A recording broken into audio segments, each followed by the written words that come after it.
Dr. Fauci. Hello. Buddy. Hi guys. How you doing? We're so Wonderful. good. Doing well, thank you. Good. We love you. So, Dr. Fauci, this is the fastest vaccine in human history. People want to know, did we undermine the safety of the vaccine because it was done so fast and without long-term studies?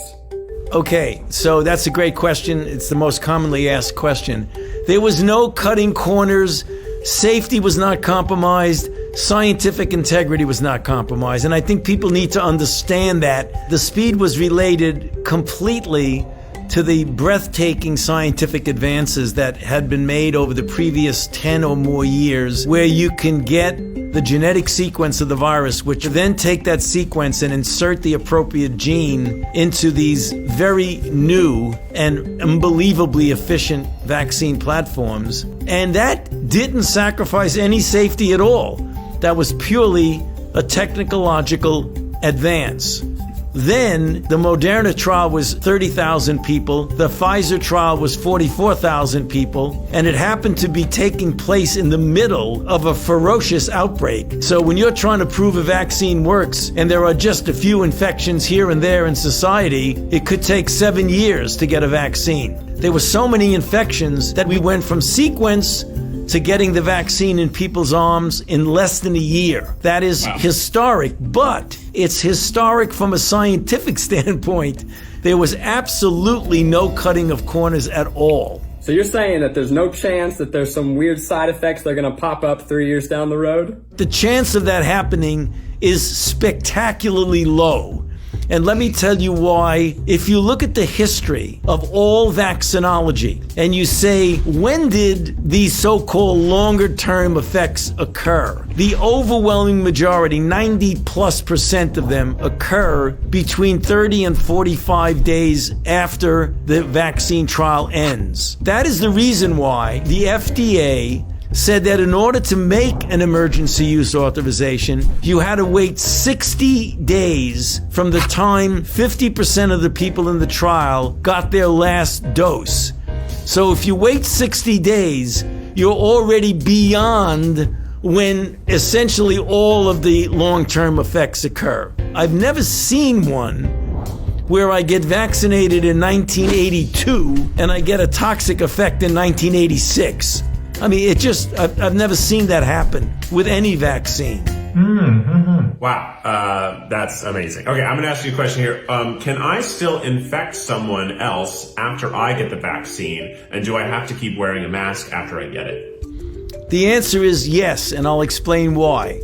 It is still conceivable that you could get infected and be asymptomatic. And even though the vaccine protected you from getting sick, it didn't protect you from getting infected. So you may not even know that you're infected and be completely asymptomatic and then spread it to somebody else. I think that's been the scariest part of this whole pandemic, is that I could totally have it and not know, and that terrifies me. We can pull back on masks when we get such an overwhelming proportion of the population is vaccinated that there's herd immunity, which means that the level of virus is so low that it's not a threat. What percentage of people need to get the vaccine for us to achieve that?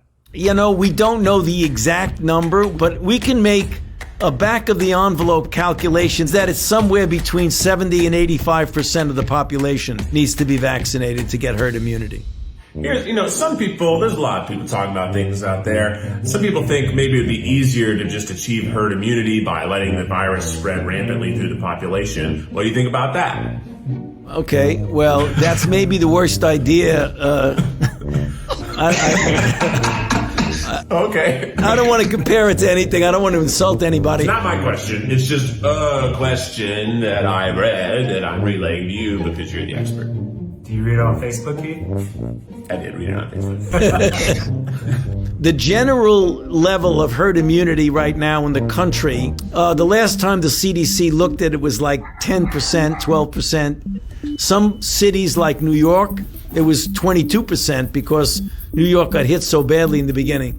So let's say that the level in the country today, let's say it's 20%. So with 20% of the people infected, we've already had 352,000 deaths.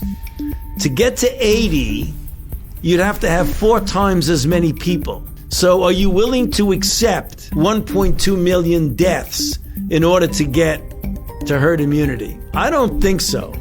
So the road to herd immunity is a vaccine, not just letting people get infected. And how soon after getting the vaccine would I be immune? So let's say you get vaccinated and then 21 to 28 days later you get a boost. Anywhere from 10 to 14 days following the boost, you can consider yourself protected. Dr. Fauci, a new COVID variant has been reported in over 40 countries and is said to be more transmittable. Will that make the vaccine irrelevant? That has a mutation which is causing the virus to be much more easily transmissible from person to person. According to the Brits, who've looked at it very carefully, and we will also be doing the same thing, they find that the mutation does not make people sicker or even more people dying, nor does it seem to interfere with the protection that's afforded by the vaccine. So the only thing that's functionally different, it appears to spread more easily. My fiance Maggie, she actually got the vaccine already at work. They've been prioritizing nurses. For me, there's like a lot of contrasting information out there. Like, I'm immunosuppressed and I don't know, am I supposed to get it? You can take a vaccine. The only time an immunocompromised person should not take a vaccine is when it's a live, attenuated vaccine, because the virus can then replicate a lot in you and not stop replicating the way a person who has a normal immune system would be. But you should get vaccinated, because even though the immune compromise may not get you to have as robust a response, less than robust response is better than no response. So go get vaccinated. Some protection is better than no protection, yes. Learned that in college. Stop, guys. Stop. I have a newborn child. We just got his 2-month vaccines for all of the other stuff, but I've been really worried about COVID. When can my kids get the vaccine? Do they need to get it? They do, but let me tell you what the strategy has been for decades and decades and decades with vaccines. Children and pregnant women are vulnerable, so the general policy has been you do not vaccinate children or pregnant women until you've proven that the vaccine induces the same sort of response that it induces in normal adults and protects them. And you do what's called a bridge. You bridge the immunogenicity study in the children and the pregnant women with the efficacy study that you've already completed, and you make a determination that it's okay to give it to children. We're going to start that likely towards the end of January. We'll be doing that in children.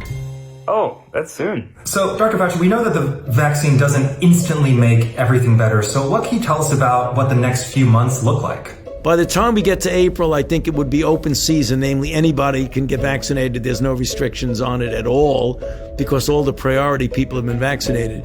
If we then vaccinate at a very good rate, President Biden has made the announcement that he's going to try and get 1 million doses a day, so that 100 million in the first 100 days. If we do 1 million a day, by the time we get to the end of the summer, we will have reached that percentage of herd immunity, so that in the fall, if everybody gets vaccinated, that should get vaccinated, we can start approaching a degree of normality. That doesn't mean nobody wears a mask, but that does mean kids can feel secure at school, you can go to a sporting event, you can go to a restaurant and have dinner, you can go to the theater, things like that. The critical issue is that we want to really make sure that this vaccine hesitancy that we see around gets overcome by the truth that the vaccine is safe and it's efficacious and it will protect you, your family, and ultimately all of society. So go out there and beat the bushes. Tell your friends to get vaccinated. Dr. Fauci, you've been interviewed by the best of the best the world has to offer, but never by 4 idiots at once. Next up, we have a lightning round. Are you ready?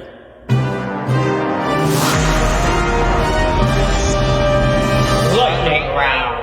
These are some of the most widely believed COVID vaccine conspiracy theories on the internet. Okay, Dr. Fauci. Are you lying when you said you got the vaccine? No, right here. Does the COVID vaccine cause COVID? Absolutely impossible. Are the vaccine ingredients more toxic than COVID-19 itself? Absolutely not. Will the vaccine change my DNA? Absolutely impossible. Well, do the vaccines deliver a microchip with barcode into my arm to keep a track of me wherever I go? No, it doesn't.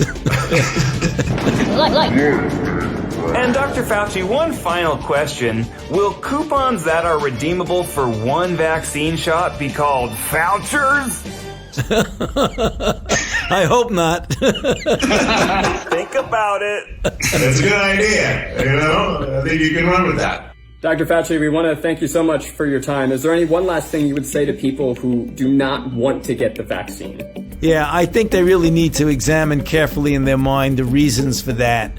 If it's really based on a lot of people talking about hoaxes and things like that, you really got to take a look at the risk that we're going through. We're going through a real historic challenge, the likes of which we haven't seen in 102 years. And all of this nonsense about fake news and hoax and all that, I mean, that just results in more people dying. We want to thank you so much Thank for you so everything much. you do. Yes, it's been a real pleasure. Get vaccinated, everybody. You bet. Do it. Bye, Dr. Fauci. I love you. Oh, he hung up. Guys, thanks so much for watching. We hope you are taking this as seriously as we need to take it. When you can get vaccinated, you should get vaccinated. There's going to be some links in the description below with more information. And thanks again to Dr. Fauci. What an amazing experience for us and for you. We all basically got to hang out with him for a few minutes, and that's pretty awesome. Ned, you made him laugh. I know. Whoa. I made him horrified.